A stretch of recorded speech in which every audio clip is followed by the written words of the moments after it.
श्री कृष्ण प्रणामी धर्म का परिचय।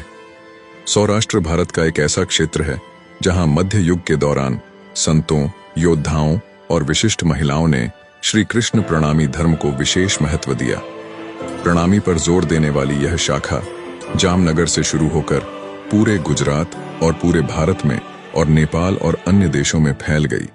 कई अन्य धार्मिक धाराओं के साथ घुलने मिलने के बावजूद अभी भी अपने मूल सार को बरकरार रखा है। प्रणामी धर्म के 50 लाख से अधिक अनुयायी हैं, जो उम्र या युवावस्था के अंतर के बावजूद एक दूसरे को प्रणाम, अभिवादन के साथ मित्र के रूप में सम्मान देने के लिए जाने जाते हैं। प्रणामी धर्म के सबसे महत्वपूर्ण नेता जिन्होंने इस शब्द और अभ्यास को दूर दूर तक पहुंचाया, वे हैं श्री प्राणनाथ, जिनके महान प्रयासों और समर्पण ने ऐतिहासिक रूप से भारतीय धर्म और सभ्यता पर एक अलग छाप छोड़ी है। मुख्य ग्रंथ हैं तारतम सागर।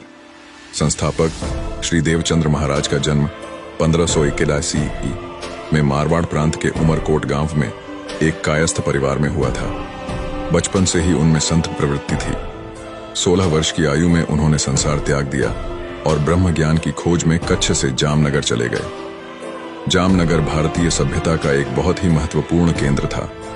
विचार और धर्म के महान नेताओं के योगदान के कारण इसे लघु काशी माना जाता था, जो तीर्थ यात्रा और शिक्षा के लिए सबसे पवित्र धार्मिक केंद्रों में से एक था। यहीं पर श्री देवचंद्र जी ने प्रसिद्ध विद्वान कानजी भट्ट से 14 वर्षों तक एकाग्र चित्त होकर भागवत कथा का ज्ञान प्राप्त किया और भागवत के अर्थ को समझा तथा ब्रह्म विद्या, दिव्य ज्ञान और अनुभूति प्राप्त की।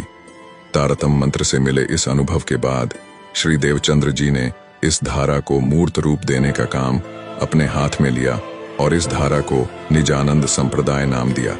जब उन्होंने जामनगर को अपना प्रमुख कार्य केंद्र बनाया, जहां उन्होंने वेदों, वेदांतिक ज्ञान और भागवतम को सरल भाषा में समझाया, जो सामाजिक वर्ग और धार्मिक मतभेदों के बावजूद आम लोगों के लिए समझने योग्य था, और उन्हें तारतम मंत्र सिखाया। व्यक्तियों के इस समूह को अब सुंदर साथ प्रणामी के रूप में जाना जाता है।